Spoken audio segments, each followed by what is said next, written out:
Walk with me through the cellar door.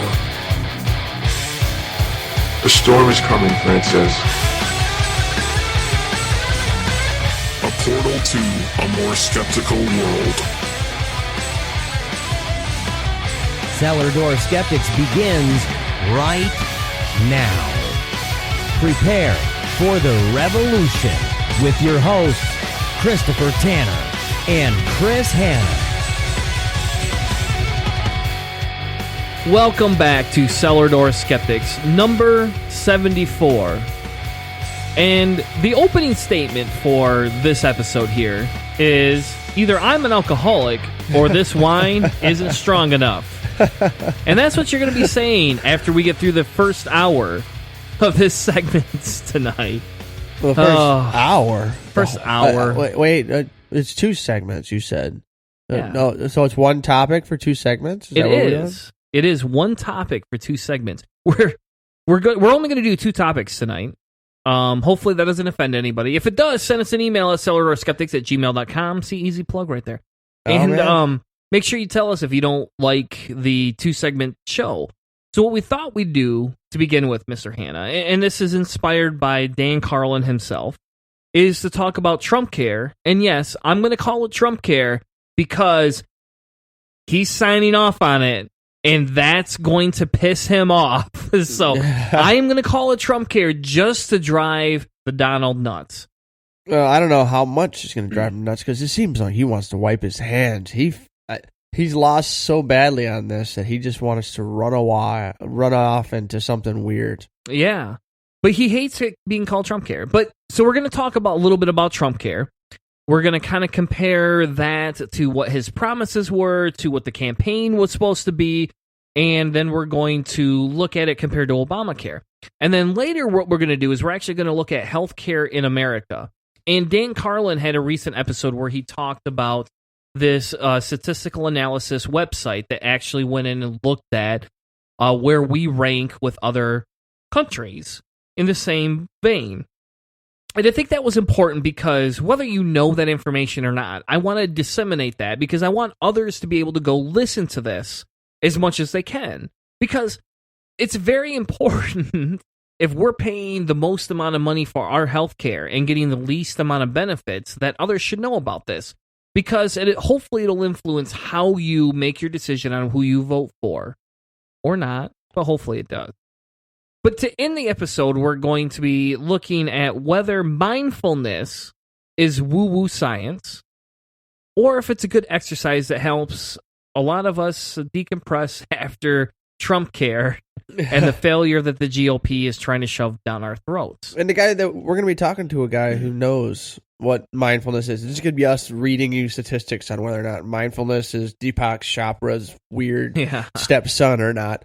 It's a friend of ours, David Teachout. He's been on. He's got some great degrees in psychology, and he's working a lot with people and helping things out. But this is something that he likes to do in his time with his website, Life Weavings, and his podcast for educating. So we had him on not too long ago, and we said, "Hey, man, you should come back on and educate us."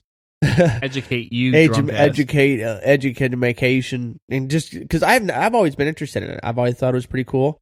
Whether or not it was, mind over matter or if it was, woo-woo. And he has the insight. At least he's getting he's alluded to psychology. That he has the insight. Yeah, so we'll find out. He's got the degrees to back it up. Yep. If you missed this last night, we were live on the Skeptics Brew Pub podcast right on Spreaker. We have links in the description. We also have links all over our Facebook and on Twitter. Next week, we'll be on Utah Outcasts.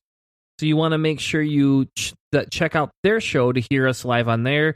We'll try and divvy it up and give them other information that others have not heard. And I'll try and throw like a tidbit of something from my past that even the listeners of this show probably don't know. For future shows, we are going to be doing an evolution debate next week, Tuesday live. So if you're listening right now, hopefully not in postpartum, but you're listening right now, send us an email at cellardoorskeptics@gmail.com if you would like your question aired live on the air. We'll also be running a chat. I'll be moderating, so I'm going to be muted 80 to 90% of the time, and Hannah's going to get able to take over the boat and argue with a creationist over whether evolution is true or not. We Also have an interview with Marissa McCool, the author of her book, False Start. She'll be on in the next couple weeks, along with a review that we're going to do about the Madeline Murray O'Hara movie that's on Netflix.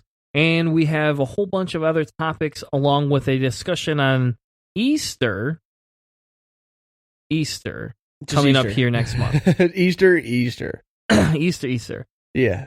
But without too much further ado, I don't want to make my intro 17 to 25 minutes long. We want to get into Trumpcare. What is Trumpcare? So a lot of people are going to say, "Well, Chris, don't call it Trumpcare. Why are you doing this?" So he doesn't want to call it. He's not the one that created it. He's not embracing it in the same way Obama embraced it, and I would agree with you on that. But on some of the aspects, I want to say I'm going to call it Trumpcare because he is promoting it. He is agreeing with it. He made a dictate that everybody will vote for this or else last Steve Friday. Bannon. Yeah. And so, at some point, we have to give it a name. So I'm going to name it Trumpcare. And if he wants to rename it later on, he's more than welcome to try. That's the key word here, or the key thing here is later on. So since it was not voted on in the House recently, since it was, shoveled and taken off because it did not have the votes to pass, that it's not dead. This is kind of like a zombie bill right now. It's going to come back. We're going to have to deal with it when it shows back up. And so we need to deal with what's in it. We kind of need to figure out exactly what's in it now, and we'll see what shape or form it comes back in, because it hasn't gone in and failed. They just pulled it off, and they're going to probably reintroduce it sometime in the future. Yep. So let's start with his campaign promises, shall we?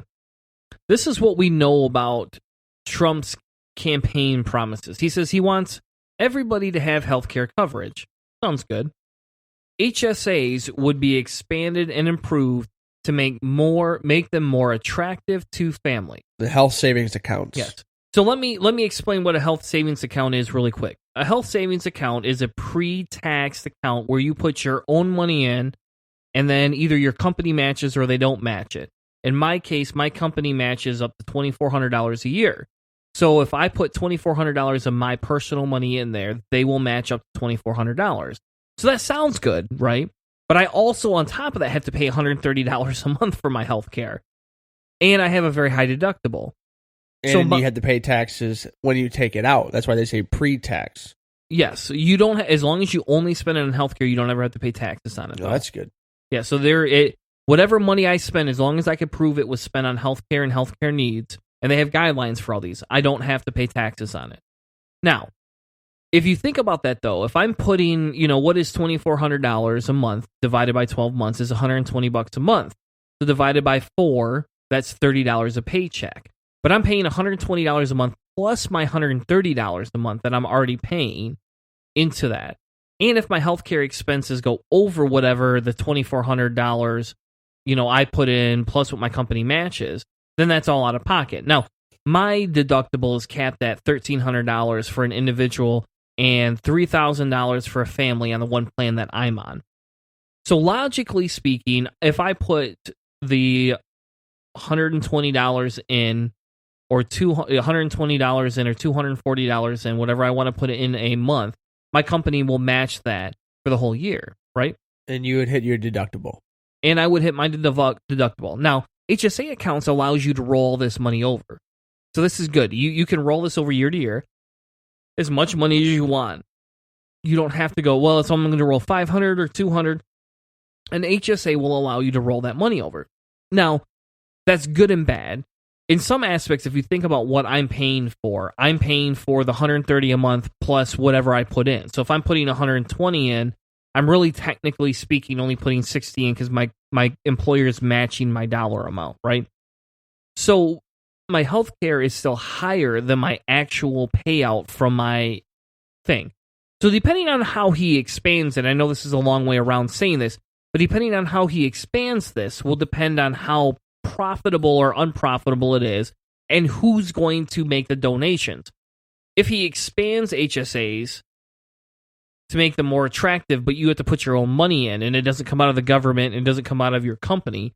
I don't know how that's much more attractive other than creating a forced healthcare retirement plan, essentially, is what that is. Well, it's just basically for people who have absolutely no expendable income. So the poor people and the low-income people who don't have the ability to save or have never had the ability to save, it would take a full lifestyle change in order to be able to start saving.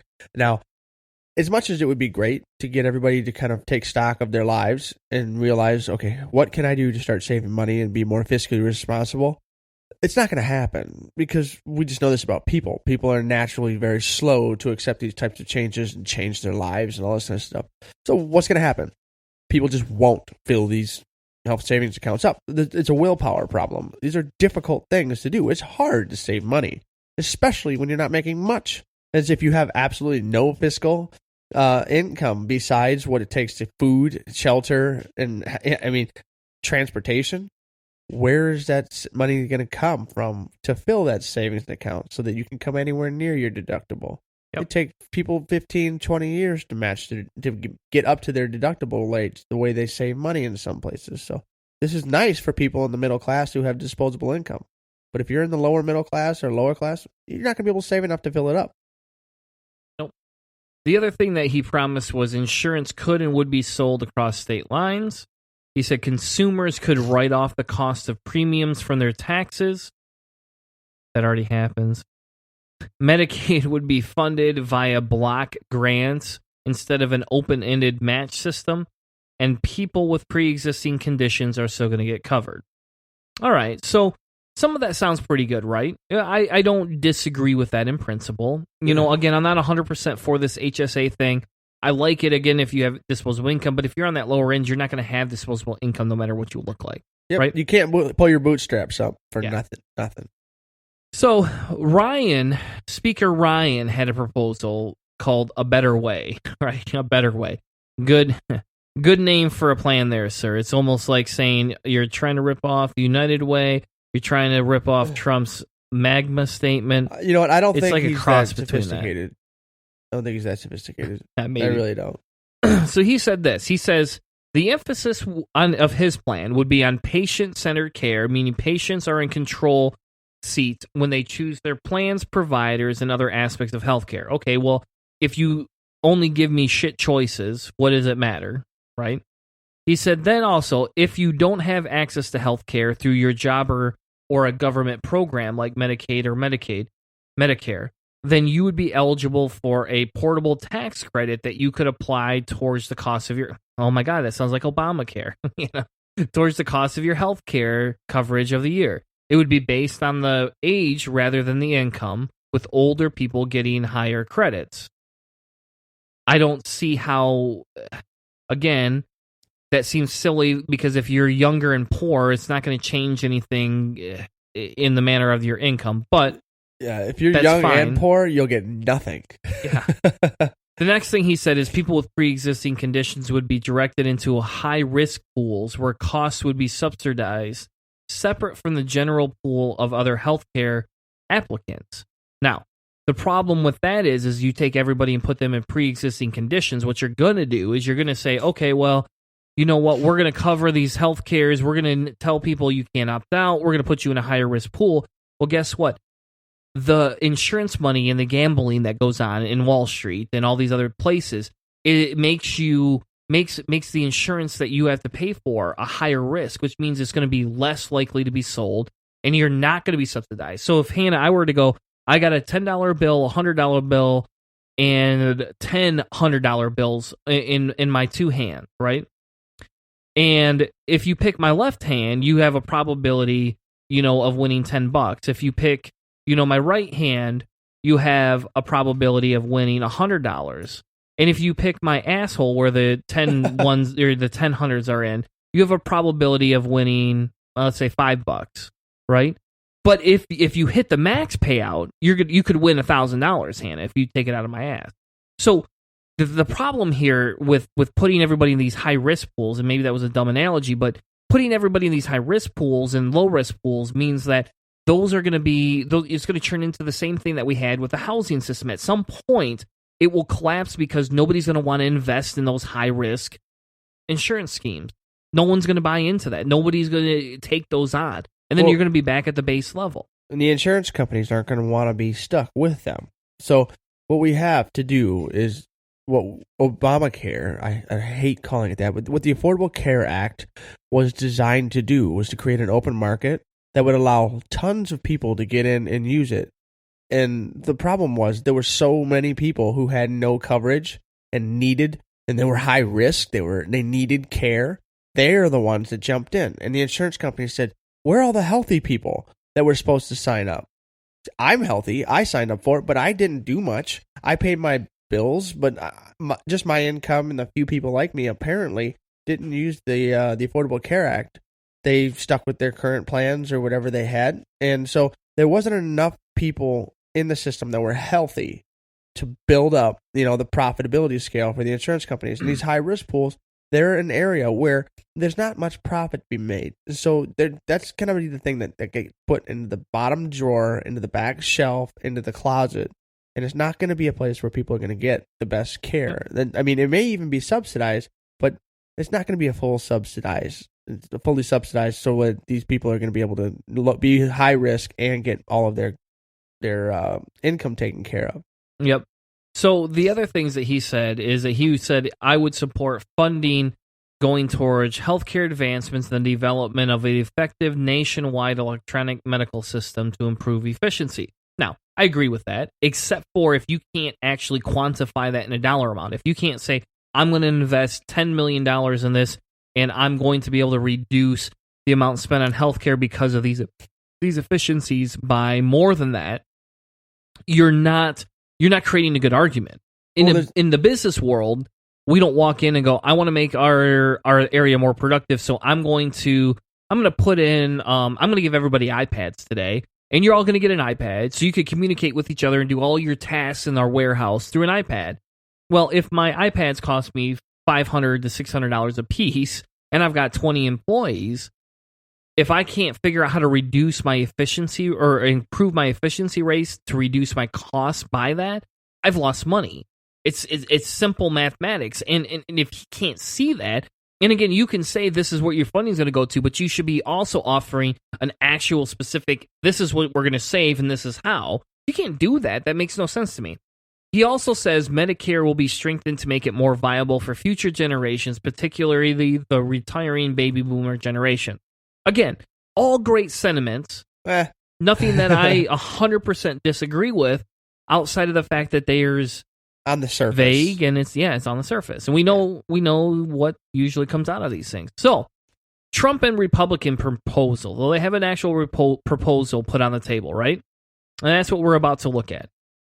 They say this: the individual mandate requiring health insurance is going to be eliminated. I'll be honest, I don't 100% disagree with that right now, because the mandate is not supporting people in the same method that I would support people. For instance, if we went to basically Medicaid for everybody and you can buy supplement insurance on top of that, then I would say we could mandate people, but we're not offering it to them for free. So you're mandating people to have to give up their own money for that. So I actually don't disagree with eliminating that, and I personally would replace that with, actual free healthcare for everybody. But that's, a difference between me and Trump, obviously. Young adults would be able to stay on their parents' plans until the age of 26. I don't think that's any different. You might pay a 30% penalty on top of premiums if you let your health insurance lapse for more than 2 months. Well, that sounds very similar to forcing people to have health insurance. Well, if the insurance company would be allowed to charge this premium, that's the big thing, though. So the 30% penalty fee would be from your insurance company if you let it lapse. And that's another thing. This is the big pay boom for the people who run the insurance companies. That's another big business perk. Yeah. Force people, give it to them cheap, and then raise their rates and say, if you leave, we penalize you. Yeah. I mean, there's all kinds of weird things that they could do on this. And yes, this is just another one of those things that it seems like they're leaning towards the companies as opposed to the people. Now, he also says people with pre-existing conditions would still be granted guaranteed issue coverage. We'll come back to that. And he said Medicaid would remain as it is until 2020. Until then, the states that opted to expand their programs under the ACA could keep enrolling new people. But starting in 2020, states would receive federal funding on a per capita basis rather than on an open-ended system. Now, fiscally, that sounds like a logical plan, right? That does sound logical on a fiscal basis. Is definitely a fiscally conservative perspective to take. But that doesn't mean that it works. It does make it so that it's a fiscally conservative. Now, let's stop for a second right there and go back to the last one where basically they're saying that pre-existing conditions could be granted coverage.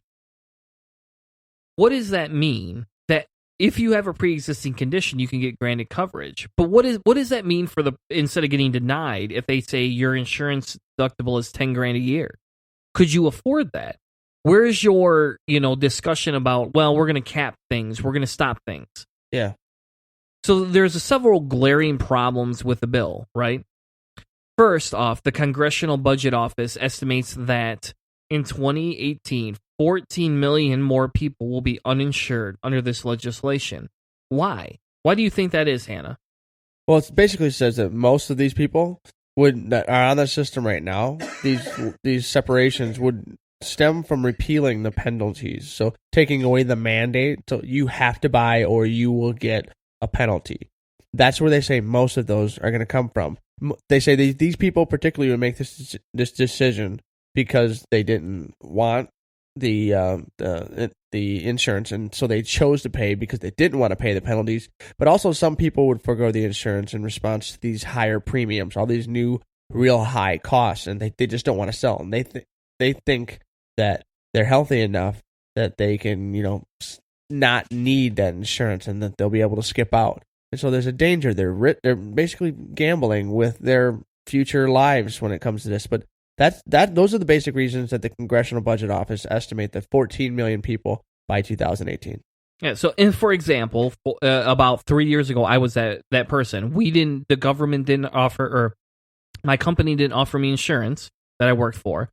They were a small company. They even were able to go under the Obama mandate. And then I had to look at when I did it, because technically I'm not legally married. I looked at it. Mine was $450 a month.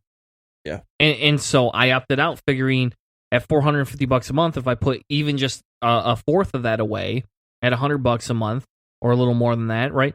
That's $1,200 a year. As long as one hospital bill, one hospitalization is $1,200. As long as nothing major happens, why would I invest all that extra money in it? Yeah.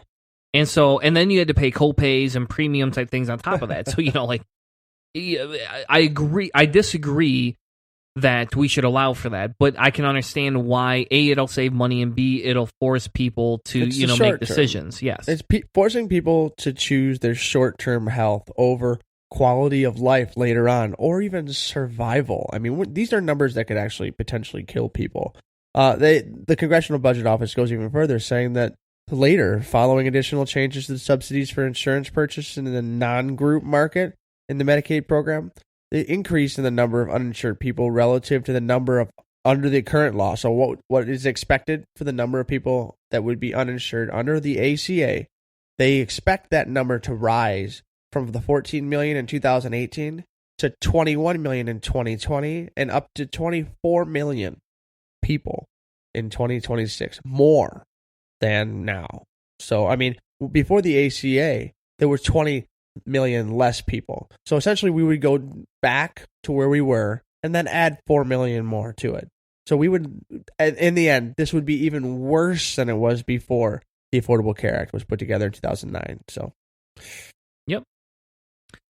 Now, I'm not going to tell you that the Obamacare or the Affordable Care Act was good, right?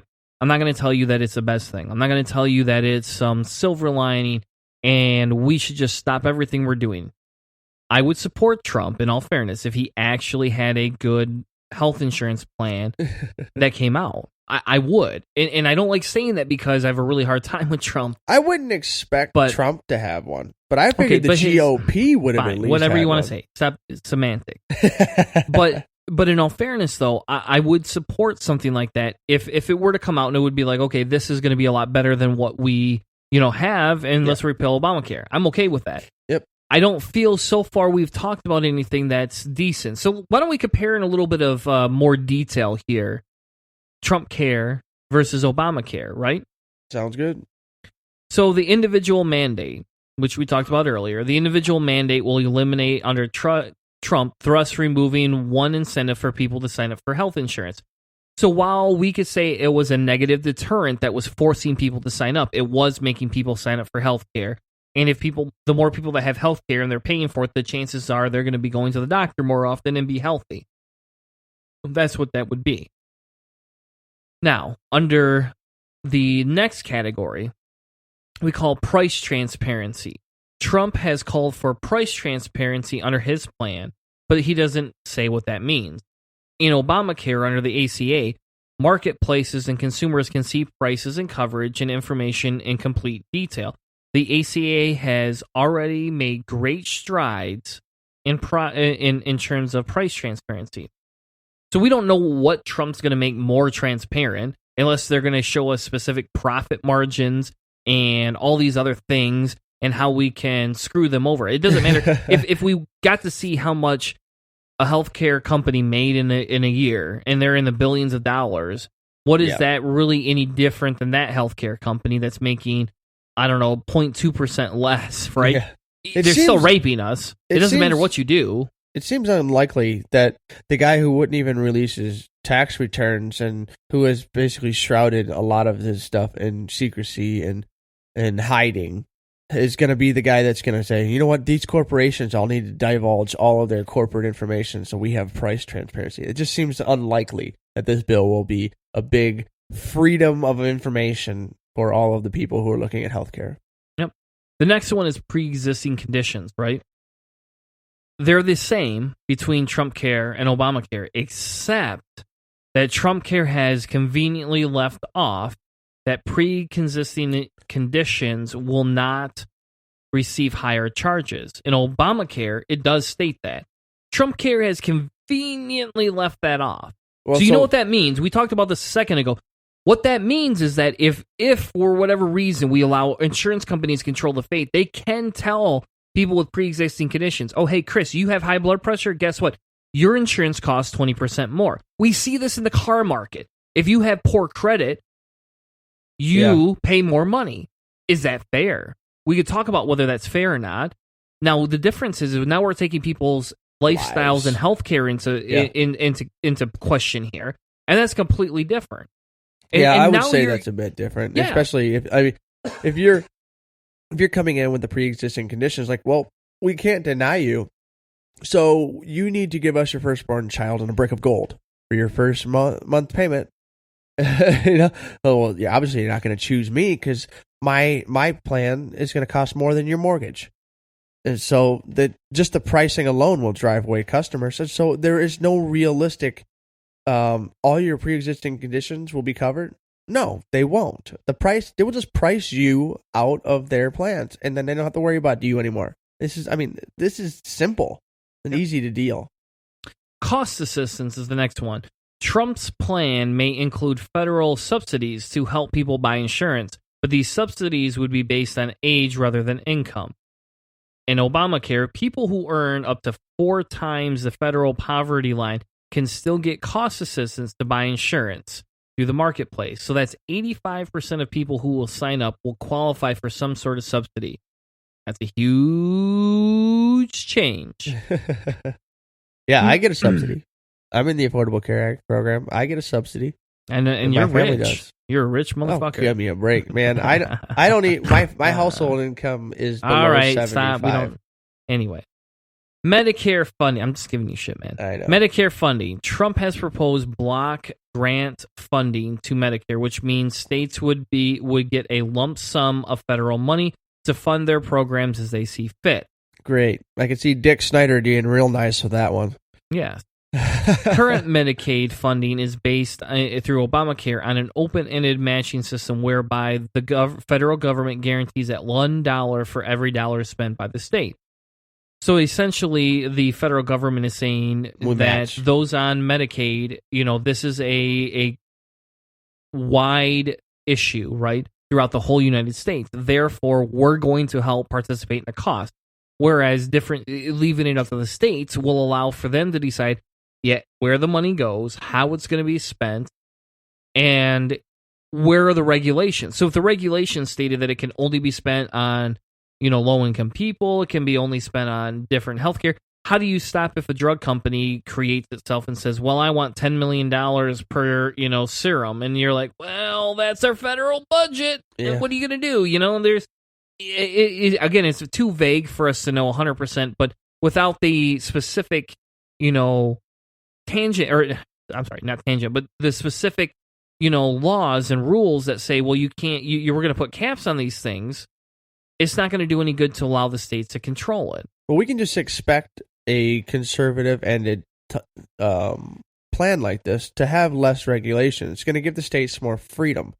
Well, we've seen a lot of things happen when you look at things, the states making really great decisions, like eliminating the income tax in Kansas, and now they have a higher tax than almost any place in the country because of really bad planning and thinking that trickle-down economics is a real thing. Well, those kinds of ideologies are going to show their way up in here. The states think that, hey, if we give these particular programs to the richer people, it's going to be a better deal because they'll, take care of people who are below them in the social classes or whatever. I mean, you can't completely trust the states to make all the best decisions. I really like the idea of, the Fed being in charge of regulating and keeping an eye on some of the willy-nilly things that the states like to do. Yep. Another one they talk about is tax deductions. Right now, people under Trumpcare may be able to deduct the full cost of their healthcare insurance premiums from their federal tax returns each year.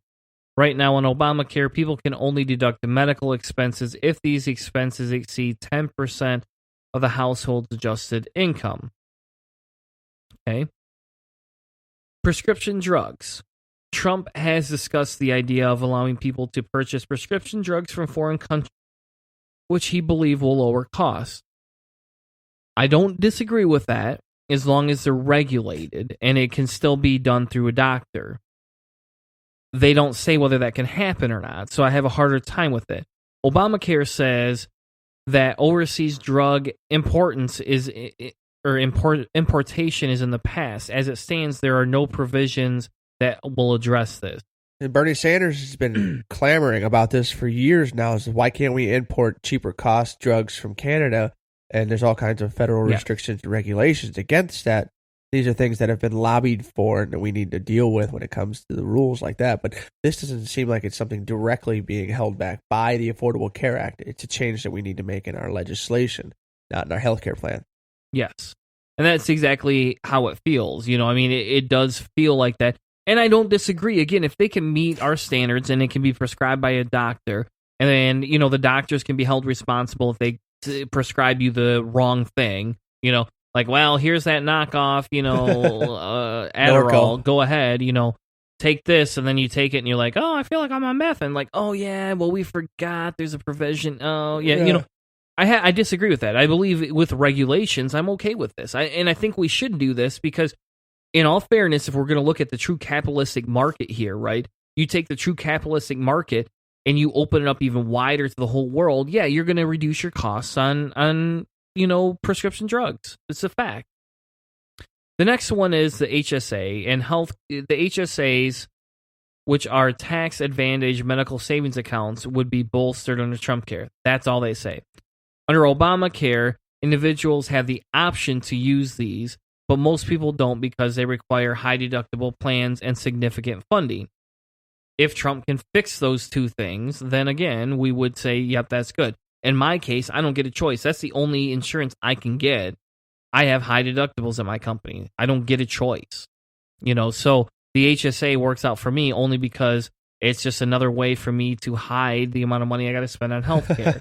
They like to come in and be like, yeah, look, less than 4% of your paycheck is going to healthcare. Well, not really, because I have to have a fucking HSA and I got to put more money than that away. Oh, well, we donate to that. Yeah, you're right, but still. It isn't 4%. Don't lie to me. I just just started up my own HSA, but it's not through work or anything. It's the state of Michigan has an HSA set up, which is it's basically has a tax credit associated with it, and so it's the 529 plan that Michigan has, and we're setting that up for my daughter for her college because I have very little faith that the conservative administrations is going to do the public college tuition for free stuff that I was hoping that was going to be coming down the pipeline in the next 4 years, but I don't know, maybe there's hope for the future, but we're not getting anything in 4 years. The last one,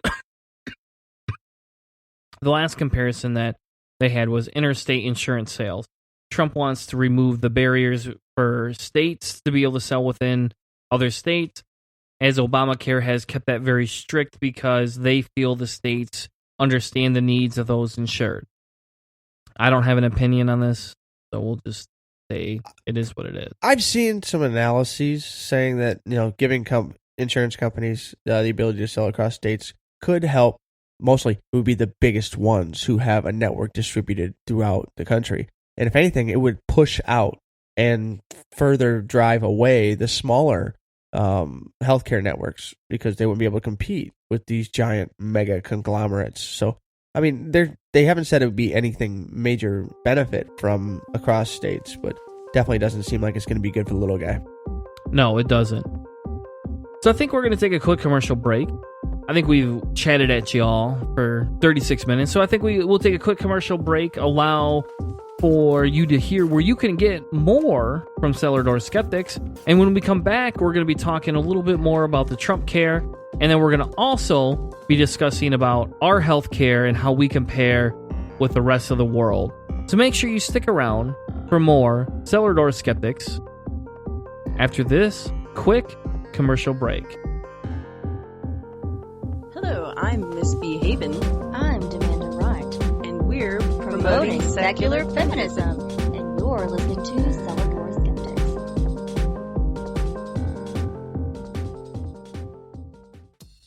Brew pubs have always been a place to sit back, have a few drinks with friends, and talk about everything under the sun. Skeptics Brew Pub is just such a place. Each week, Brother Brewer invites people to come in and talk about politics, religion, skeptical inquiry, beer, geekdom, and whatever else happens to come up that night. You can join the conversation by chat each Monday night at 8:30 p.m. Central Time on Spreaker, or catch the show later on iTunes, Spreaker, Google Play, or any other podcatchers out there. That's Skeptics Brew Pub, where nothing is sacred and no conversation starts without a 2-drink minimum.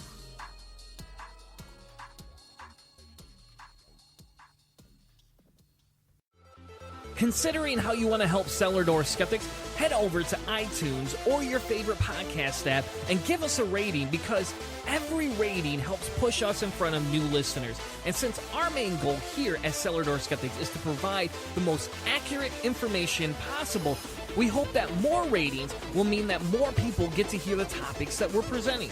We don't insist that we get a 5-star rating, but Hannah's favorite number is 5, and the more gold stars he gets, the more special he's gonna feel. So what do you say? Head on over to iTunes or Google Play, give us a rating, and help engage with Cellar Door Skeptics today.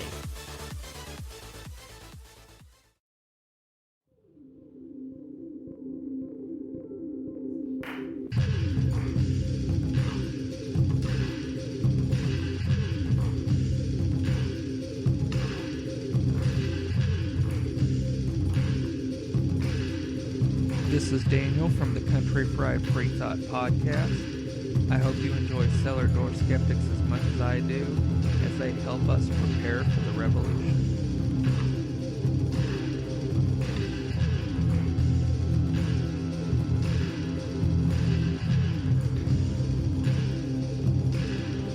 Now, back to the show.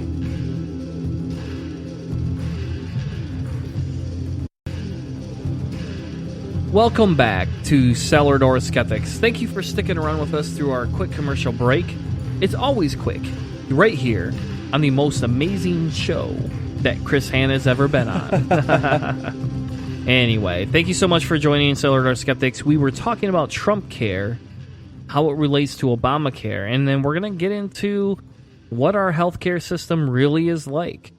So, as we conclude that, the two big things that they were talking about is that they're going to fully repeal the ACA and replace it with several new policies. They also want to turn Medicaid into a block grant program. So let's crunch a few numbers here, right? If you have a full repeal of the Obamacare Act. A full repeal, every word. Yes, which is what they were talking about trying to do. In the absence of his details from Trump, we don't know exactly what he means he's going to spend. But necessarily, we have to get estimates from some sort of a source, right? So they suggested we go to a bipartisan committee for responsible federal budget, the CBO.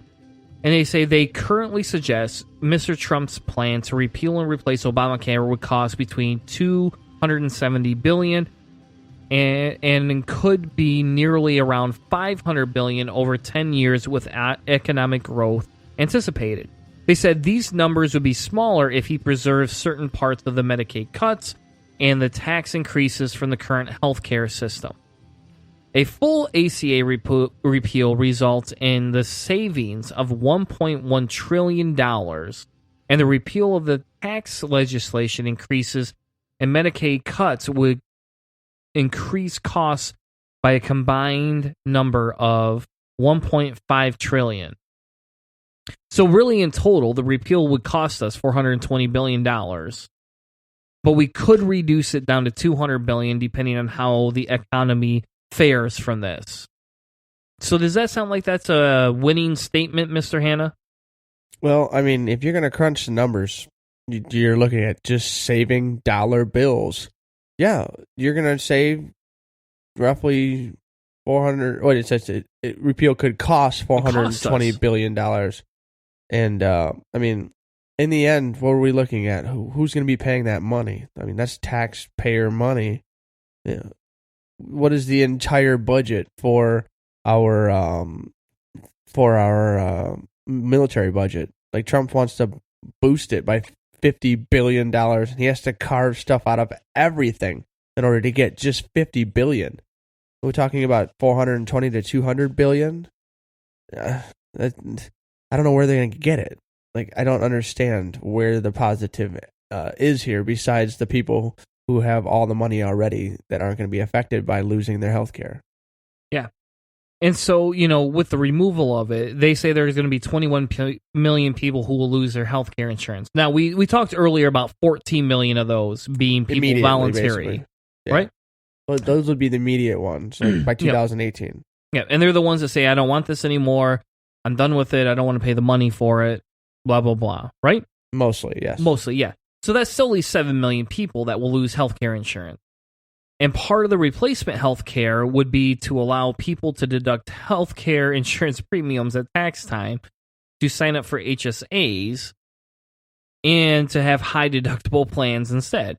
So what that says is if you're healthy and you have money to spend, come on over because it's going to be cheaper for all of us. That's what he's saying. And so if you look at healthcare costs on the large, right? For those people that fit into that category, that privileged category, then yes, in all fairness, there is a huge savings. It's a better plan. But for the rest of the people that don't fit into that, it's not going to be a good plan. For somebody like me, I'm on blood pressure medication, ironically enough. And, I'm still going to have to take that. I still have to have my doctor's visits. I don't get a choice. I have to do these things. If I go see my doctor out of pocket, it's about $300. With my insurance, it's $120, Now, my HSA, I'm able to put money aside again, my deductibles, yada, yada, yada. I'm not trying to sell a sob story, but if I were to go completely out of pocket and I have to do this or I'll be dead by the time I was 45, then it still costs me money, right? Yeah, definitely. I don't get a choice. I'm not one of those lucky people who can just say, fuck it, I don't want health insurance. And there's also the other issue of premiums. So part of the Congressional Budget Office estimates that we mentioned earlier, the 14 million and 21 million and 24 million respectively, that also says in 2018 and 2019 premiums would go up 15 to 20% more than expected with the Affordable Care Act. So we saw a big boost this year. The Affordable Care Act rates went up pretty quickly.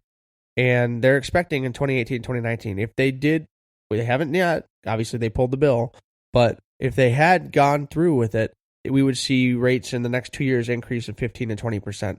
And then the rate would slow 10% slower than the expected rate that the Affordable Care Act would have had rates going up at anyways. So there'd be a boost way more than the initial from the Affordable Care Act. And so these first couple of years, those 14 million people that don't have the health care, the rest of us, it's going to go up estimated 15 to 20% if the Trump care bill had gone through. Yeah. Now, in all fairness here, they now go into and they talk about the Medicaid block grant program. And again, I don't know a lot about this other than basically they're going to allot states money. States will be able to spend the money how they want it, and they're going to allot for growth. There's just not a lot of information on how this is going to work. If it's like a voucher plan, we don't want it, because why should the richest people in the state get these things, right? And why should we force people to go to these specific doctors or specific hospitals, right? So we don't know. This could save billions of dollars, or it could make us spend billions of dollars. I'm hesitant to say this will cost us more money. I'm very hesitant to say that because there's no way we can quantify this in any way, shape, or form. So those people out there saying, well, Medicaid block grants are going to create a whole issue, blah, blah, blah. We really technically don't have the data. In all fairness, how long has Obamacare been around, right? 6 years, I think. I think it's 6 years now. 7 years. 7 years now? They've been around 7 years. We can now see where the successes and failures come from this. We can't see that with Trumpcare. We can't see this from Medicaid block grants. I could tell you what our state wastes money on. I mean, look, Jennifer Granholm instituted a sin tax. They instituted all sorts of lottery taxes back in the 90s. What happened? They turned around and gutted the state of the money that they were already putting towards it. So instead of generating more dollars through gambling and these other things, they took money out and said, well, hey, look, everybody better go gamble now. And now they created a vested interest in people gambling to spend money, so they could tax them more, to give money to the frickin' education system. That's ridiculous. Under the current plan right now with the ACA, when it comes to Medicare and Medicaid, it basically the federal government matches dollar for dollar. So you talk about, my HSA, my company matches up to a certain amount per year. Well, that's basically what the states have here. So they spent $55 million on their health insurance subsidies or whatever. The federal government matches it. With the block grants, change that. So if a state's costs exceed the amount of the block grant, it will have to use its own funds to make up the difference, or more likely cut services, probably for low-income residents. I mean, think about it. Who are the first people to suffer, right? The ones at the bottom of the pole. So that's the area that for me, that as much as the block grant's a nice idea, what happens when something important is going on? Let's say rates rise really, really quickly in a certain area or certain cities. Hey, Detroit, or Flint. Hey, we've got a whole bunch of Legionnaire's disease and lead in the water. You guys just hit your limit on healthcare. Sorry. I mean, this is an area where we need to have more than just, here's a chunk, that's what you get. Good luck. That's not a sufficient future planning program for me. No, it feels a little silly to me too here. But, maybe it'll work. Nah, who are we kidding? All right, so I don't want to spend too much more time on that. We've already gone on and on and on about it. And there's other things. Immigration reform is going to affect this. We don't have time to get into it. And technically speaking, Trump has not specifically said what the immigration reform will do. But if you have a bunch of illegal immigrants who are getting Medicaid and things and you kick them off of that, it's a cost savings, right? But now you got people suffering. Unhumanitarian. Sorry. I don't want to go into that, though, because he hasn't specifically said what he will do. It's not proven exactly what they're going to do to cut that dollars or not. So we'll save that for probably about a month down the road when it comes back up again. Let's talk about how our healthcare works with other healthcare systems, right? How do we compare? Because in all fairness, we sit here and we want to talk about Trumpcare versus Obamacare, but in the long run of things, we should really be looking to other third world countries or first world countries that fit closer to us. Some people say we are a third world country now. I don't agree with that, but some people do say that specifically. In certain parts, we have very similar poverty conditions and healthcare conditions. There's an awesome segment that was on Comedy Central last year or 2 years ago, when Jon Stewart was still there, and this team was flying into Tennessee to take care of people, and they're used to flying around in Africa. So they said it was very similar. All right. So the website that I found, Dan Carlin did this segment, and I wanted to kind of recap it a little bit on this show. It was from the CommonwealthFund.org. And their mission statement is this: the Commonwealth Fund is here to promote a high-performing healthcare system that achieves better access, improved quality, and greater efficiency, particularly for society's most vulnerable, including low-income people, the uninsured, and minority Americans, young adults, and elderly children. That's the whole mission statement of this organization. And so they look at the numbers, and you'll be astonished. In my opinion, I was pretty astonished. And, I'm for universal health care. And that's the big thing here, folks. Most of these countries that are on these upper Commonwealth funds are usually with universal health care, right? Some of them are. But most of them lean towards that. And that's the thing here. You have to compare apples to apples as close as you can. And so a lot of these other countries that are first world countries, we have to compare to them. So the first statistic they talk about here is the United States is the highest spender on healthcare. And I said, well, I don't know. I agree with that because I spend a lot of money, but I don't know. Really, compared to everybody else, the data shows that the U.S. spent 17.1% of its gross domestic product on healthcare in 2013. That was almost 50% more than the next highest ranking spender. Hannah, who was the next highest ranking spender? It says France here. And almost double what was spent in the UK. Jeez. They only had 8.8%, and France is at 11.6%. The U.S. spending proportion was equivalent to $9,000 per person. Man. $9,000 per person. So if I'm getting off spending $2,000 to $3,000 a year, I feel lucky. Except for I don't get to see what my company covers. I don't get to see what the insurance company covers, right? So there's all sorts of money that's behind the scenes here that attributes to this $9,000. Well, that and people that don't have health care. You see this number that's $9,000. That means there's a whole bunch of people who have like $50,000 bills. There's one of my friends from high school, his wife had an appendectomy or had to have her gallbladder taken out or something, and she was in between plans. She had just changed her job and she was getting a new healthcare plan, and she had to have the surgery in between it. And she had like a $30,000 bill for like 18 hours in the hospital. That's it. Yeah. Now, again, folks, I'm not trying to sit here and say Obamacare was a solution, right? I'm not saying that. And I don't want anybody listening to this to think, well, we just talked about Trumpcare and how much, he doesn't think Trumpcare is going to work, but, what about Obamacare? What about Obamacare? So I want to stop everybody for a second. Let's take a relaxation. I'm not advocating that Obamacare is God sent, that it's the best thing in the world. It's a stepping stone. That's all it is. Is there a lot of things I would fix on it? Oh, yeah. Yes. Lots. But I'm also very far left, right? So I'm probably going to go in the opposite direction. Other people are going to go. But in all fairness, though, folks, we do have to look at it and say, how do we compare with everybody else? And if you look at some of these graphs, and that's the concerning part here. I want to point this out before we go too much further. Some of the costs, right, and the healthcare spending in the first graph alone, in the 80s is where it starts. That's where they start calculating it. You can actually watch it slowly go up through the 80s all the way to 2013. And in all fairness, once it hit 2008, it leveled. It stopped accelerating. That's the thing. The other area it leveled was between 92 and 2001. What happened between 92 and 2001, Chris? The market bubble for the internet. Okay, but who was president? Bill Clinton.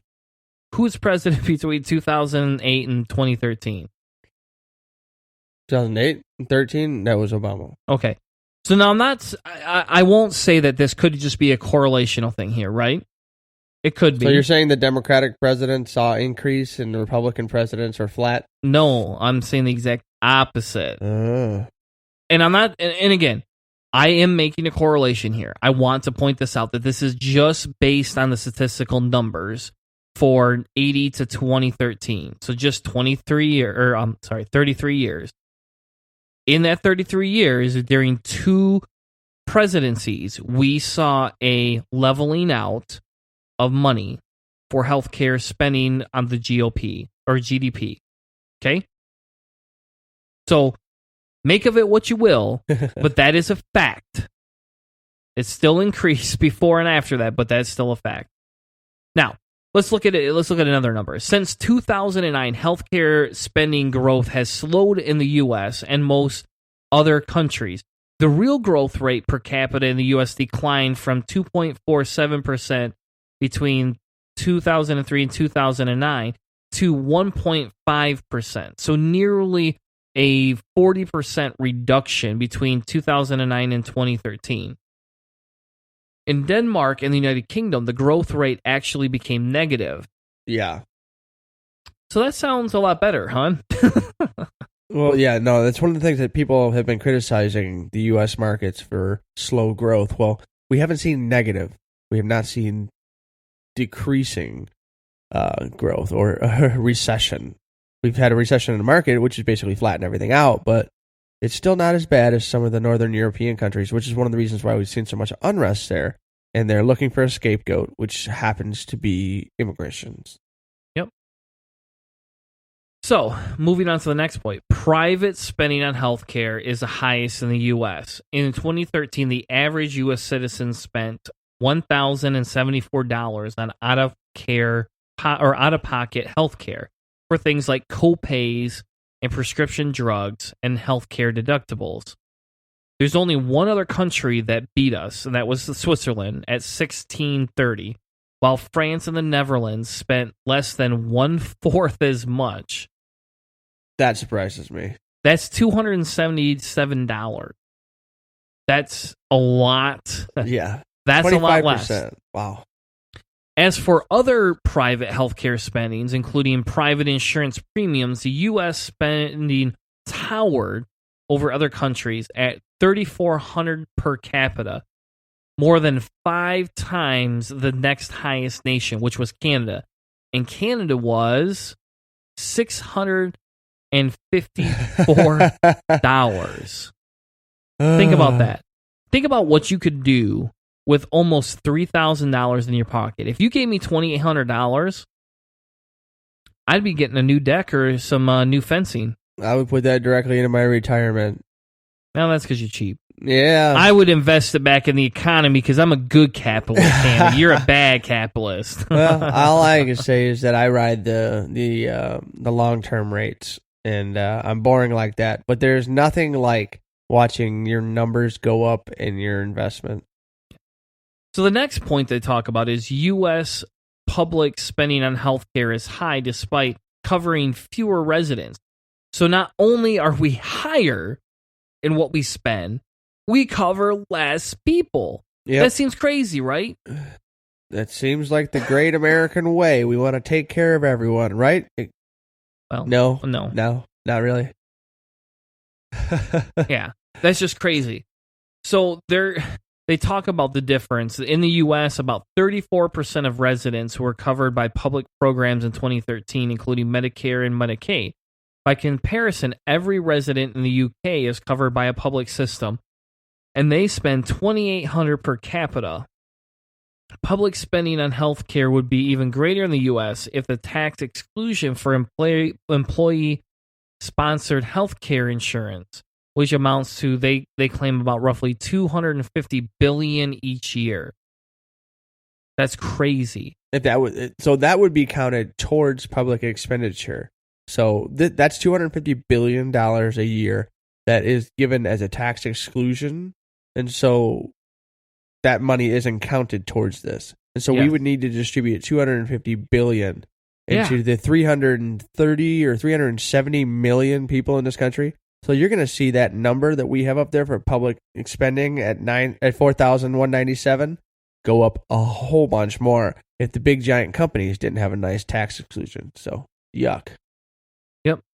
Now, the one fact they had is that despite the fact that the U.S. is the only country studied that did not have a universal healthcare system.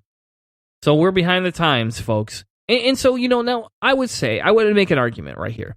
And I would say if for whatever reason we actually were better off than other countries in not having a universal healthcare plan, I would be okay with keeping that. But we can tell that there are benefits to the universal, and I'm willing to try it. Yeah.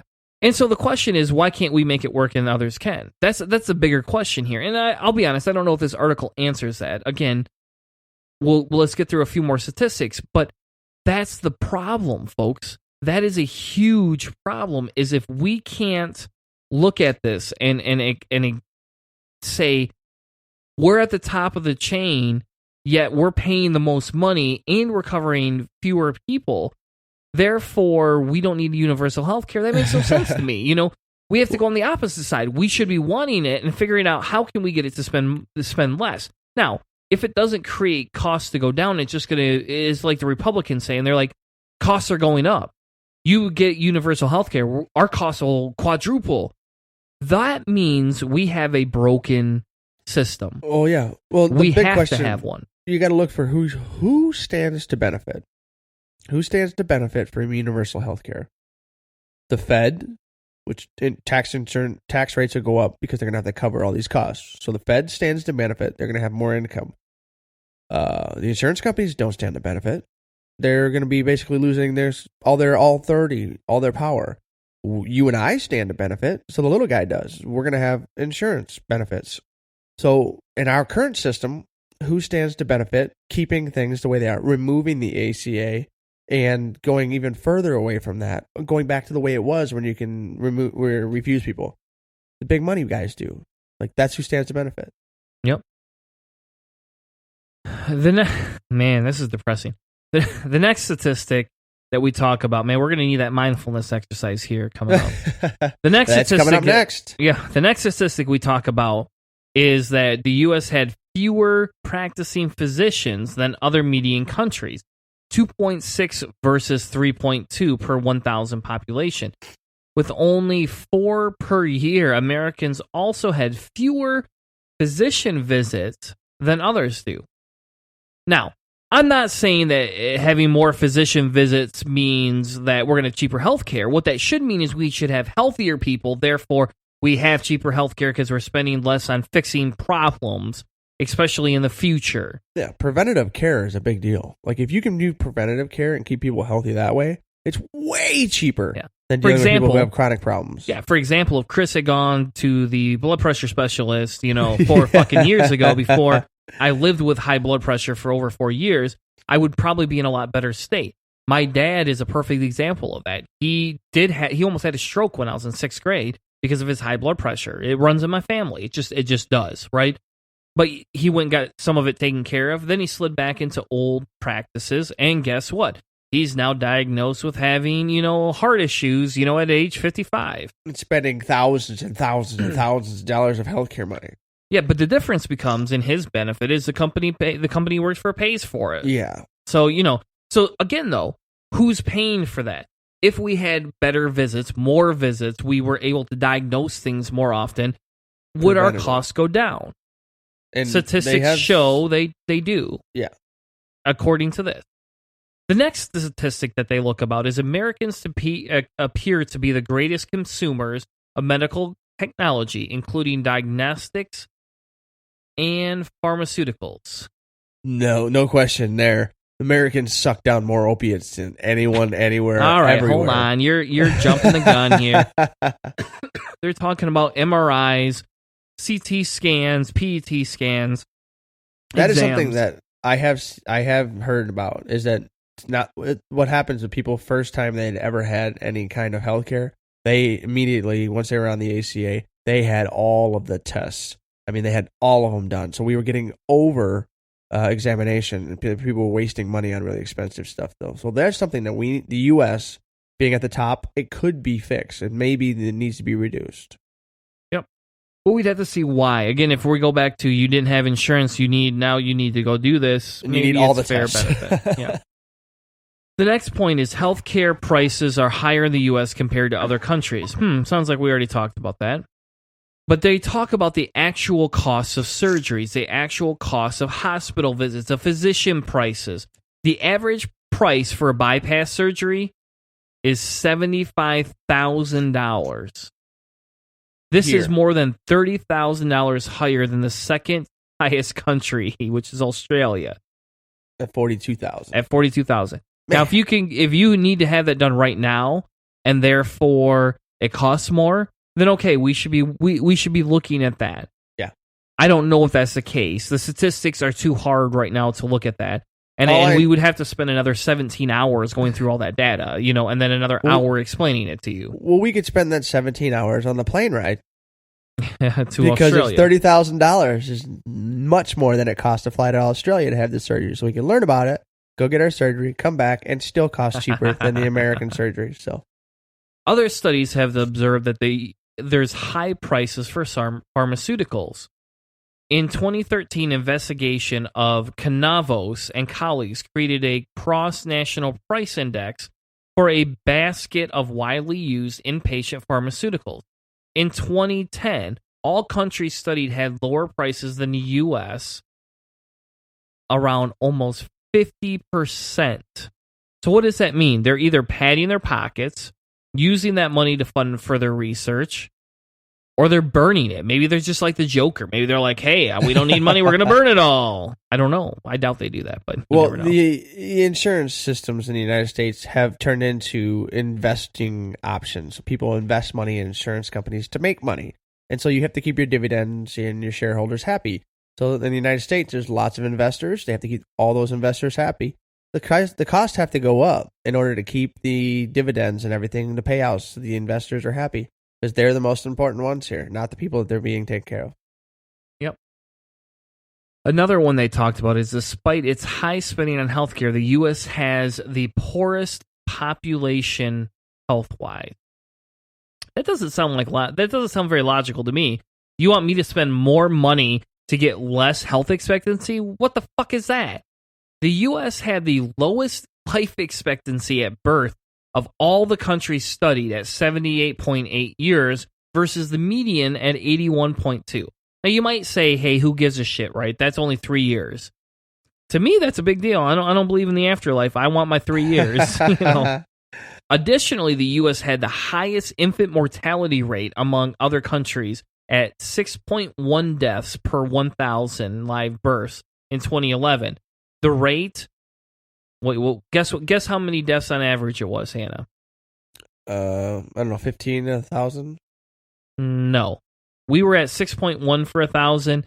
The average was 3.5 per 1,000. Not quite half, but close. You know who I thank for that? The anti-vaxxers. Yep. And pro-life movement. That's a whole nother tangent. Oh, boy. We don't need that polio vaccine for that tiny infant. Yeah. The prevalence of chronic diseases also appeared to be higher in the United States. Found that 68% of U.S. adults ages 65 or older had at least 2 chronic conditions, whereas the other countries only ranged from 33 to 56%. So we're a little closer there. Yeah. In 2013, another report came out from the Institute of Medicine that reviewed the literature about health disadvantages of Americans relative to residents of other high-income countries. It found the U.S. performed poorly on several important determinants of health. More than a third of adults in the U.S. were obese, a rate that was 15% higher than the next country. Ugh. The U.S. had one of the lowest smoking rates in 2013, but one of the highest rates for tobacco consumption earlier. So it looks like we've corrected that problem, right? Yeah, why not? I mean, as far as I know, most states banned it in public places. But the problem is that because it was unregulated for so many years, the heavy usage is now catching back up to us through poor health conditions in the elderly. Yeah. So you and I will probably be a lot less likely to have that and see that. I quit smoking nine years ago. Well, yeah, 9 years ago. And never you smoked. never smoke because you're, Chris Hanna. I'm boring. The last statistic that we'll go over is the U.S. performs very well on cancer care, but has the highest rates of mortality from heart disease and amputations as a result of diabetes. Well, that's the obesity catching up Yeah. there, but we do really good on cancer. And I have a general thought on that, is that it's very profitable. All the medicine that we sell to each other about cancer, all the tests that we have for cancer. I mean, it's a very money-making endeavor for these giant cancer centers all over. And it's good that they do this, but there's money to be made. Otherwise, it wouldn't be a business. Yes. And I don't know, I have a hard time wanting to knock cancer rates, right? Because if we are the biggest and the best, if we are the magma of cancer curing, that's good. Yeah, and it's a good place to start. What we should do is stopping to try and look at it as a profit margin and look at it as how can we make the world better, right? How can we partner with other countries around the world to do the same type of research? Because if we can do that now, if we can create that, then all that's going to do is allow for us to have a better way, right? Yeah, to continue on and help other people in other places. Like, this shouldn't just be the U.S. is the only one. I mean, this is a great place for the U.S. could lead the world in places, be leader in things that like we used to be, as opposed to being the leader in people who get suckered into the most bills. Exactly. So the one positive we could talk about here is the U.S., in all fairness, has the best cancer-solving properties that you're allowed to have. Yep, that was an unexpected positivity that I didn't expect there. But the negative is that we pay a lot more money for absolutely everything else. Yeah, I know. And so, as we wrap the segment up, I don't want to be this big negative Nelly here, right? I don't want to be this person that basically says, what the hell is going on? Why are we doing this? Trumpcare is going to fail. Obamacare was the best. I'm not saying that. Nope. All I'm saying is our healthcare sucks. We don't have universal healthcare. Trumpcare will not fix this. What are we going to do? Where are we going to accept this? How can we continue to live our lives sitting around saying, yup, let's just strip Obamacare and replace it? Why aren't we looking to other nations in the world on how to solve our problems? Because maybe they do it better than we do. With that being said, we're going to take a quick commercial break from this stressful topic and come back and talk about mindfulness. Hello, I'm Miss B. Haven. I'm Demanda Wright. And we're Promoting secular feminism. And you're listening to Cellar Door Skeptics.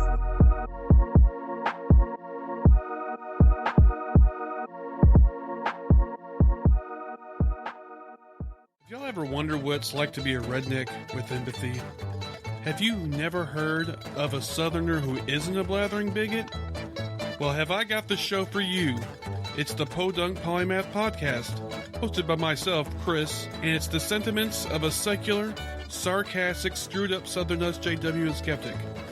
You can find me and the show on iTunes, Stitcher, YouTube, or your favorite podcatcher. Y'all stop on by and take it easy now, okay? If you'd like to join the ranks of Patreons and sponsor the show, head over to patreon.com/Cellar Door Skeptics. For less than a 20-ounce soda or an energy drink each week, you can help sponsor us, the hosts, and our charity of choice. Patreon helps Cellar Door Skeptics create better content, become better activists, and it's going to help you stay healthier by drinking one less soda or one less energy drink each week. Click the link in the notes of the show to sponsor us today because we bring the discussion with the sources.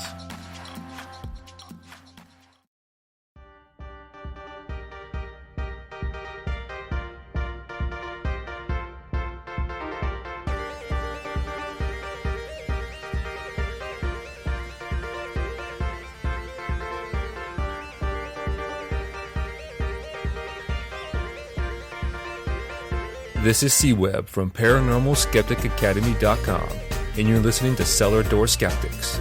Prepare for the revolution. What was that?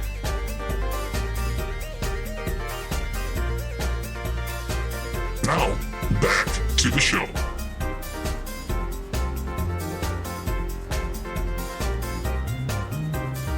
Welcome back to Cellar Door Skeptics. Thank you so much for sticking around through the first segment that we did. Well, it was a two-parter kind of. You know, we talked about Trumpcare and all the glory. And if you missed this first segment and you're joining us just for this one, make sure you head all the way back to the beginning to listen to the first part where we talk about Trumpcare, how it affects us, if it ever exists anymore. And, you know, we kind of talk about a little bit about the American healthcare system and the downfalls that we found inside of a Consumer Report. What we wanted to do, though, for the end of the show is we wanted to actually have a sciencey type segment, a segment that's a little bit more relaxing, a little bit more fun, to kind of take the edge off of all of that Trumpcare nonsense that you had to listen to for the first hour. So we thought it would be fun to invite our good friend, David Teachout, to come back on. He's a blogger for his own website, lifeweavings.org. He also is a therapy and a counseling and mentoring coach, and he also runs the infamous Humanity's Value podcast. So without further ado, please welcome Mr. David Teachout to the show. How are you tonight, sir? Doing well. Thanks for having me on, guys. Yeah. Had to give you a little bit of applause, and if everybody goes back, I think it's about 2 months, maybe a month or two ago. Month and a half, yeah. Yeah, so almost 2 months. You know, Chris's drunk timeline here. Time is relative. We had you on to celebrate your new podcast, and then we said, hey, you got to come on and talk to us about a topic and go into extreme detail on some subject that Hannah doesn't know about, because that's the key here. Is like, usually I'm the dumbass of the show, but Hannah gets to be the guy that gets to learn everything tonight. Well, I want to know if it's all Boulder Dash or not. Boulder Dash? Yeah, Boulder Dash. That's what they used to say on the cartoons or something. Are you kidding? That's like an old card game from the early 90s. Oh, there we go. I have that game still. I run it. Nice. Just so everybody knows. So everybody listening, if you ever come to Michigan, I'll play Boulder Dash with you. I have better games than that, but we'll just stick to Boulder Dash. Well, it's Michigan, so it's Boulder Dash and Euchre. That's true. Euchre. Nope. No euchre for me. Well, good. You can be on the opposite team that I get to bet against, so how about that? Excellent. Anyway, so the topic Hannah picked tonight was called mindfulness. He wanted to do something where he said, hey, this sounds like woo-woo. And David's saying, well, I don't know if it's quite that. Maybe there's an actual scientific background. So I did a tiny bit of research, not a lot, because we're going to let David take over here in a second.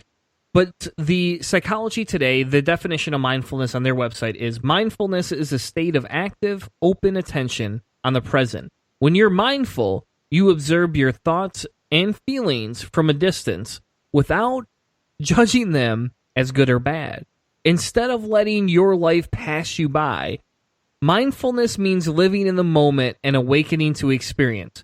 Now, that being said, if I took that as the only definition, I will be honest with you, that sounds pretty woo-woo to me. I won't lie. So I said, okay, well, let's do a little bit more research. So I was trying to find an educational site, and David Teachout actually has a whole blog on this that we'll post to. But I tried to find another site before he sent us the blog from berkeley.edu, right? So I said, okay, this has got to be a little bit more educational. This has to be. So here's their definition per se. They said mindfulness means maintaining a moment-by-moment awareness of our thoughts, feelings, body sensations, and surrounding environment. Mindfulness also involves acceptance, meaning that we pay attention to our thoughts and feelings without judging them, without believing, for instance, that there's a right or wrong way to feel about any given moment. That sounds a little bit closer to what I would agree with without it being too woo-woo-ish. Because they're not trying to make it sound like it's some mystical value here or some mystical mindset. But you can hear me ramble all you want, but it would be better if we got a professional's opinion. So, David, why don't you give us your definition or the scientific definition of what mindfulness is?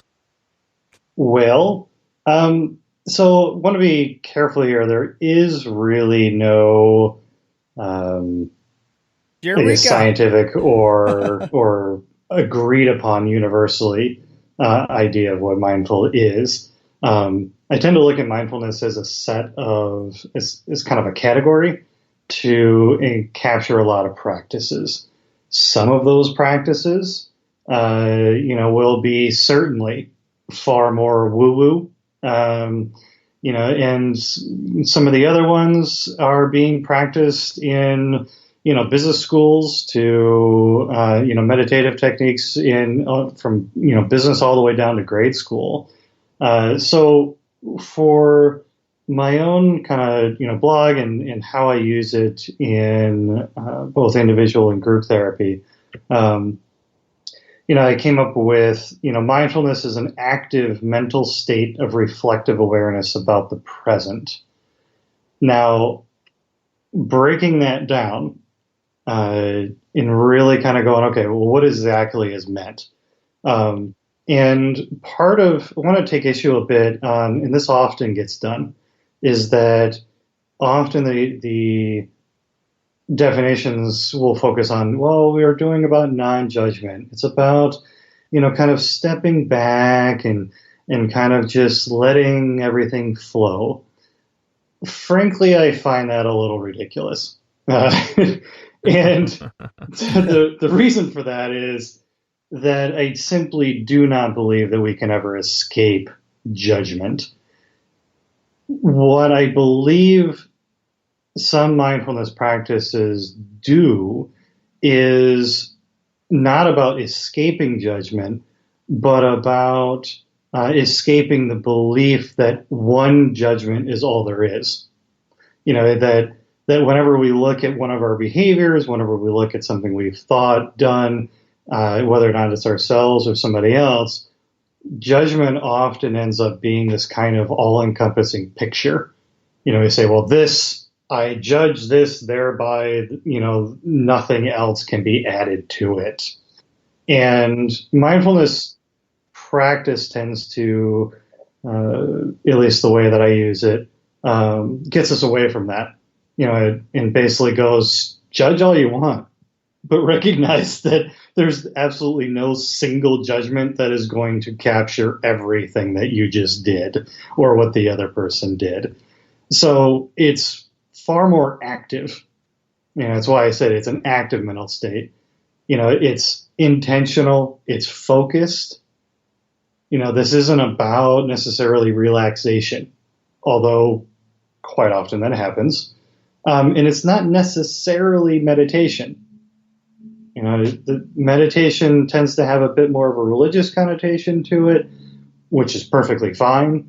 There are a lot of great meditative techniques out there that can be used. A great deal of, humanists, secularists, and so on are fine with, many of the meditative, practices of Buddhism and other philosophies. I'm perfectly fine with it as well. But it's not about letting go and just kind of like, woohoo, anything goes, it doesn't really matter. Yeah, no. So you're saying it's not like you could just go, hey, I'm a white supremacist, I hate this type of a group of people, therefore, well, it's my own opinion, don't judge me, I'm being mindful here. No. This all too often what ends up happening is that people tend to conflate mindfulness or other kinds of kind of reflective practices and basically join it with a kind of postmodern, frankly, BS. And that's just not what's going on. I actually love, so Michael Pruitt wrote, he actually teaches a class, and I'm now utterly blanking on where that school is, but he teaches a class on Chinese philosophy, and he wrote the book, The Path, where he explores various Chinese philosophers and what they have to teach us. In particular, he goes through how many notions about Chinese philosophy are utterly ridiculous. And so, for instance, like I'll read a couple sentences here. It's like most of us think we're doing the right thing. When we look within, find ourselves, and determine what our lives should become, we figure out what kind of career would fit best with our personality and proclivities. We think about what sort of person would make a good match for us. And we think that if we find these things, our true self, the career we're meant to have, and our soulmate, life will be fulfilling. We will be nurturing our true self and living out a plan for happiness, prosperity, and personal satisfaction. Yeah, no. that is as he points out, it's a fantastic way of explaining Western notions of Calvinism, and the notion that there is an elect that has a particular way to live their life, and you have to find the one singular path of who you are to be authentic. And really, all the Chinese philosophers are just rolling around their graves, going, "That's not what we said." The same stuff. I mean, the whole notion that there is a authentic, singular, true self. Yeah, no. It's just not true. Sounds frightening. Not according to most Chinese philosophers, and frankly, I don't believe it either. So, whenever we practice a lot of these things, a lot of people are having it delivered through a lens of fairly poorly understood Chinese philosophy, with a lot of kind of, and not necessarily that Western philosophy is bad, far be it, but really through a lens that it was never intended to go through. So, which is why when I talk about it, I come back to mental state. The mental doesn't ignore the physical. Our bodies are very much embodied. Mindfulness acknowledges our physical reality. It understands that how we see the world is mapped through our bodily sensations.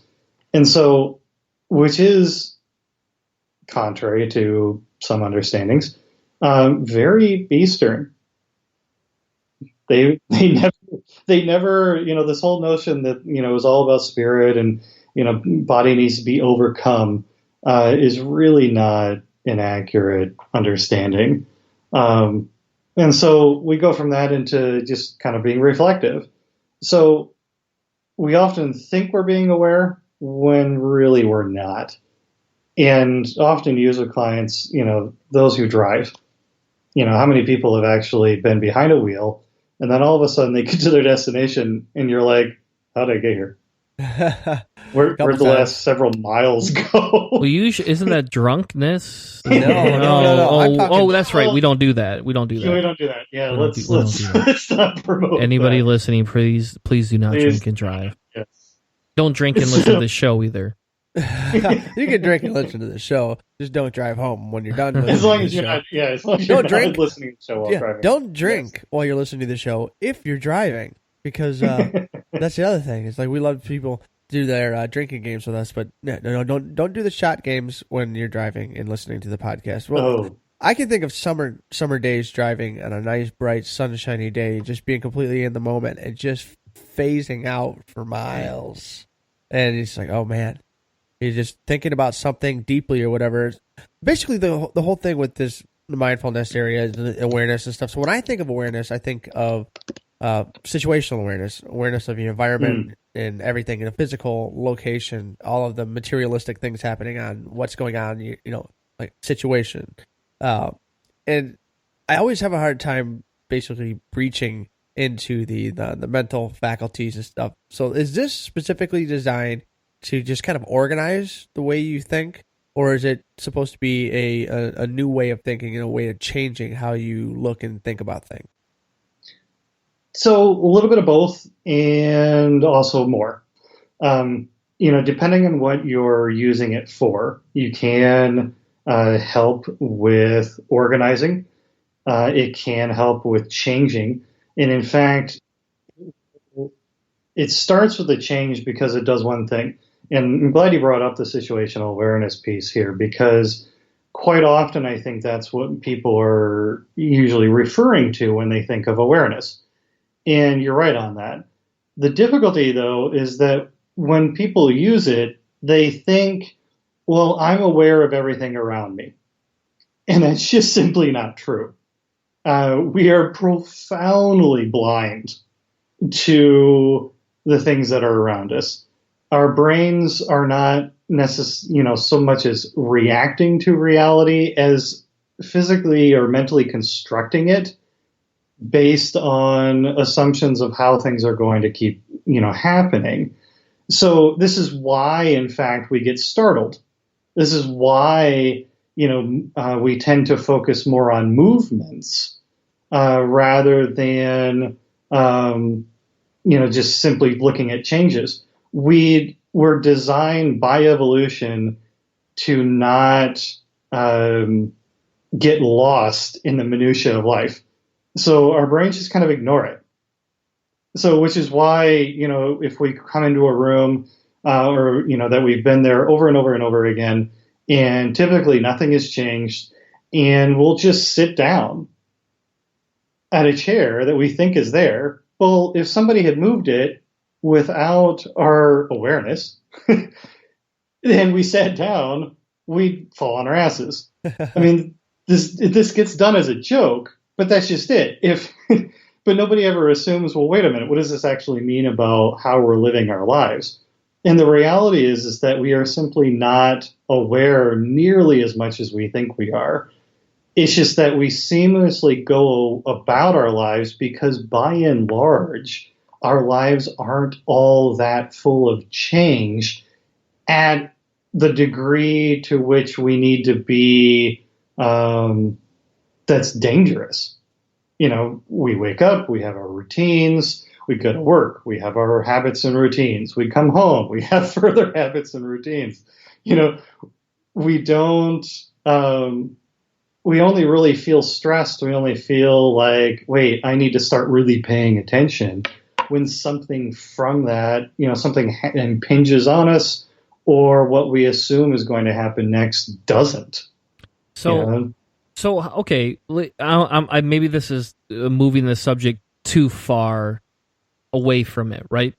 That's fine. In my case, I get startled very easily, like very easily. My kids think it's funny, actually, to be honest with you. But I've never not seen a chair there. I've never missed something. When I'm going to sit down, like I don't miss my couch if my wife moves it. The first thing I notice is she moved the couch. But on the opposite scale, I'm extremely bothered by changes sometimes. So for example, if I come home, my routine is I come home, I take my shoes off, I take my socks off, I take my dress shirt off, and then I go to look for what I'm going to make for dinner. If you interrupt that, I have a hard time coping with that change. I have to do that habit. Same thing as in the morning. If I don't take a shower when I get up in the morning, maybe this is really personal, I don't know. But if I don't take a shower in the morning, my day could be ruined. I have a really hard time coping. So does that mean I'm more mindful, or am I on the opposite scale and so unmindful that any little change fucks me over? I think that you're very aware. I wouldn't go so far as to say that it's on the other end of the scale. I think what's happening is that you're highly aware of what most of us are doing all the time. The need for habits is essentially a need for control. A need for habits is about making sure that the world that we inhabit, our little very, very, very small part of it, makes sense. And so the more you need to have things, say there are, to just use an easy number, 100 parts in an everyday situation. If you need, 90 of those parts to be the same day to day to day in order to feel a sense of cohesion, control, and safety, well, then yes, that means there are, in fact, 90 out of 100 things that if they were to be even remotely different, all of a sudden you're going to be like, oh my God, what's going on? Somebody on the other end, kind of lower down on the spectrum, if they only need, for instance, 50 of those 100 things to be the same from day to day to day, then they only, if 50 of those things change and they don't happen to be the 50 that happen to be highly meaningful to them at any given moment, then it's not going to bother them. And so what's really going on then is that depending on what's going on in our lives, that number will shift. So, for instance, and you can probably reflect on your own life with this, if there's a lot more going on, something new is happening, whether it could be good, could be bad, doesn't matter. But it's requiring more of your energy. It's requiring more of your attention. It adds uncertainty. Then all of a sudden, in order to come back and kind of maintain that equilibrium of, no, I'm okay, the world is okay, and I can keep moving forward, then the number of things that need to be in place increases. It's just the way it's just what we all do. It's why after a horrible day at work do we come home and snap at somebody that usually, we wouldn't. Why do, I actually refer to it as the kind of like, kick the can principle. Somebody comes home, they've been yelled at their boss. They don't feel like they could actually do anything about it because guess what? It was their boss. And so what do? Well, they come home and, they stub their toe because they kicked a piece of furniture and they're like, I needed to express myself. Well, unfortunately, it wasn't very helpful. But for that brief moment, you were doing something that you could control and therefore kind of resets, that feeling of security. And so what mindfulness does, in various practices, is it does several things in this whole scenario. It, one, kind of reduces the amount of the number of things that we need to have the same all the time, because and the way it does this is by recognizing that far more is changing than what we are usually aware of. And this is where the kind of the reflective awareness comes in. If you pause for a moment, and one popular method that I use with clients is just simply focusing on the breath, and you bring the attention to your breath, and every time that a thought attempts to grab hold of you and carry you off into some story, you kind of step back and go, okay, wait. I'm okay with this. I'm just going to bring everything back to the breath, feel it coming in and out, feeling the body movement with that. And you start with time being able to see, wait a minute, I've got an uncountable number of thoughts going through my head at any given moment. They are constantly clamoring for attention. They're constantly asking, essentially to take my attention away from whatever it is I'm currently on. And this is happening all the time, whether or not we're consciously aware of it or not. It doesn't stop. Our brains are constantly coming up with stories, constantly, trying to figure out what's going to happen next. We only typically see what's going to happen or feel that sensation when things are heightened. And so mindfulness is kind of a recognition that, wait a minute, this process is happening all the time, and then being okay with it, being okay with the fact that none of your stories are going to hold everything together. And that's all right.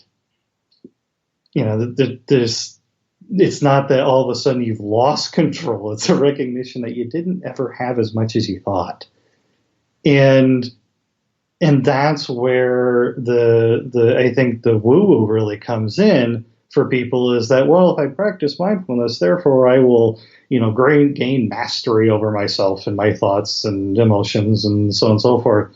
And I just sit back and go, no, quite the opposite. The very belief that you're going to have mastery over any of these things is precisely what we're trying to get ourselves away from. There is no spoon. There is no spoon. Yeah, we're not going to be bending spoons with our mind anytime. Yeah, definitely. Ever. But yeah. So okay, so and again, maybe I like to bring it back to me because I like the control. Mm-hmm. Maybe that's what that is, right? So we'll just say, but we'll just say that. What? We all do it. Yeah, perfectly fine. So for me, personally, I have a hard time with people eating. Mm-hmm. I cannot stand it. It is the most infuriating thing in the world. Like hearing them and seeing them. Yeah. And the scene, I don't care. I don't care what you look like. If I could mute, like, and not to coin a deaf person's phrase, like I'm not trying to belittle. Off, man. Yeah, if I could do that, I would do that. Like I'm dead serious. Like I would do that just because that's how much it bothers me. Like I sit next to somebody at work, and as soon as I smell the food, because I'm conditioned through that person to know how they eat, I know what it's going to sound like. My brain goes nuts. I literally, and I caught myself doing this. I literally will get up within 5 minutes of them starting to eat. Mm-hmm. And I swear they bring their food to my meetings or like my one-on-ones with them on purpose. Like I don't know if everybody is trying to annoy you, Chris. But just this one person. So that's the question. Okay, so technically speaking, David, in all fairness, I'm being overly aware, right? I'm overly aware of what they're doing, but I'm not processing it in what you were talking about. So how do you, if I was just a layperson, I guess I'll just pick on myself because it's just easier that, right? What tricks and tips would you provide to somebody like me who on a daily basis has to deal with something like that? Absolutely. Well, in fact, you're not abnormal in that. For some people, for you, it's food. For another person, it could be, I don't know, a particular cough. Be a crazy person. If you a good song, I want to hit you with a hammer. In fact, what was it? I was listening to one guy describe a meditative retreat that he went to, and the retreat is literally like 7 days of silence. Ugh. In fact, they even require and ask that you don't make eye contact so that you don't fall into the kind of trick of then trying to communicate with facial expressions and eye movements and so on. So essentially, you kind of keep your eyes down. And by the end of the week, you almost don't even know what anybody looks like. But out of your corner of your eye, you'll notice a few things. And during the first day, he said this is standard practice, where something in particular will just annoy the ever-living crap out of you. It's just something. And for this guy, it was this man's beard. For him, it was like, you know what? That beard, he had to have done it deliberately, because no beard looks that, specifically disheveled. No beard looks exactly like you would see on a monk in the middle of nowhere.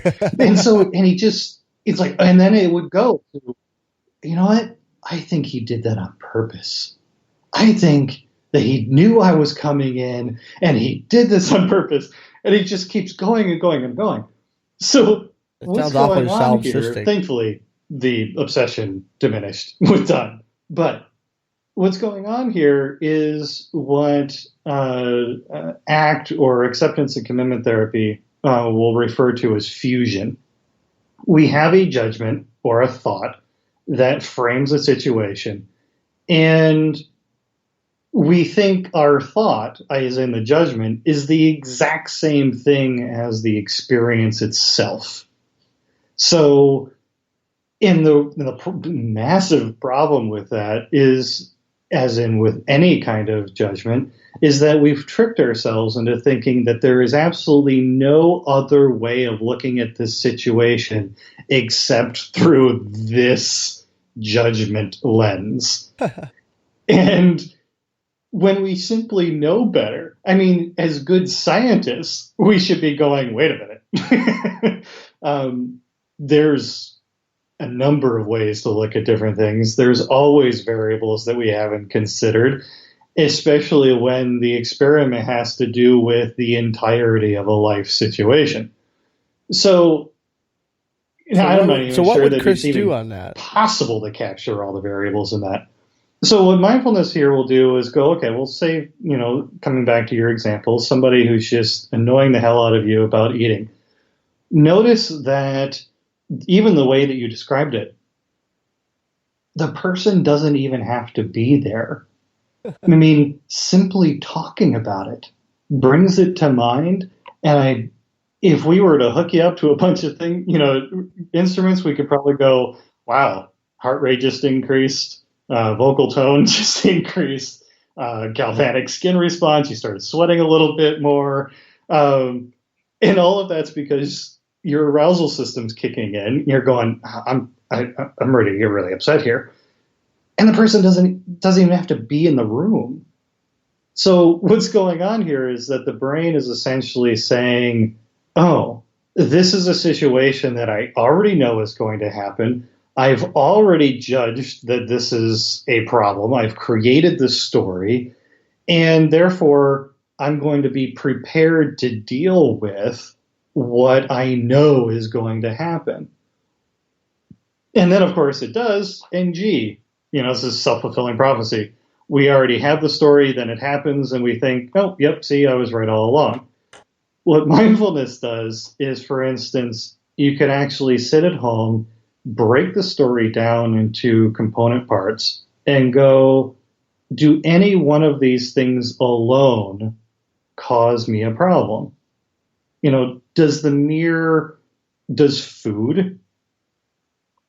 food a problem? Is somebody ingesting food really an issue? Is being at work a problem? I want to sit at home and get paid. So yeah. So yeah. Well, but in seriousness though. Yeah. Well, actually, I'm hearing you. I mean, right there. I mean, the fact that you're in an environment that is already anxiety inducing. You'd rather be at home working. Hey, been there, done that. There's a lot of good things about it. I could sit around in my underwear. That is, been there. That is actually one of the positive things about it. I will say that. But see, so there you go. You've already got a situation where it's like, okay, wait a minute. What would happen if we were to change just one variable? What if I wasn't at work? Do I get upset this much over anybody eating around me? Is my response exactly the same every single time anybody is eating around me? And when you pause and go and really reflect on this, rather than assuming that the story you have is the only one, then it allows you to start going, okay, wait a minute. I don't, in fact, get upset equally every single time that this happens. Well, okay, what's different? And as soon as you start down that path of what's different, then you're no longer fused with this person eating in this particular environment is I have to react that way. You don't. You've already proven it because you don't act exactly the same way when somebody else is doing something similar. And if you don't act exactly the same way all the time, then there's a possibility of acting differently when in that situation. But the only way to kind of get to that space requires us to be able to, one, recognize that what we're doing is just profoundly unhelpful, that our stories do not, in fact, capture everything, and they're not the only way to ever look at a situation. Well, cool. And that's kind of a fair analysis, I think, of that. And you get to make fun of me a little bit, or help me learn. I guess you're not making fun of me, but you get to help me learn. So yeah, your thing is food. I've got my own. Well, he's just gonna chew loud when you come to town. We'll be at a bar, so it won't matter. Well, see, there we go. At a bar, I don't have to worry about it. As we close the show out tonight, though, David, make sure you tell everybody where they can get a hold of you, where they can find out more about your podcast and your awesomely intellectual, amazing thoughts, theories, and whatever else you spew on your podcast. So tell everybody where they can get a hold of you. By all means, anybody can come on down to lifeweavings.org. And there you'll find, blog entries on everything from, human psychology and relationships to spirituality and, on occasion, politics. There's a page there for the podcast. You can also find the podcast on SoundCloud and Libsyn and iTunes, and that is Humanities Values. So, again, feel free, if you have any question as well, you can contact me through the website, and I'll be more than happy to get into a dialogue, and who knows, maybe I'll end up writing a blog or doing a podcast about it. Awesome. Well, thank you so much, David, for joining us tonight. It was a great relaxation technique to the Trumpcare bullshit that we dealt with earlier. Make sure everybody tunes in next week for our live debate between Chris Hanna and Aaron Furlong on evolution. And that will be it. It will be live, 9 p.m. Eastern, right here on Cellar Door Skeptics. So tune in next week for another amazing fucking show. Have a good night, everyone.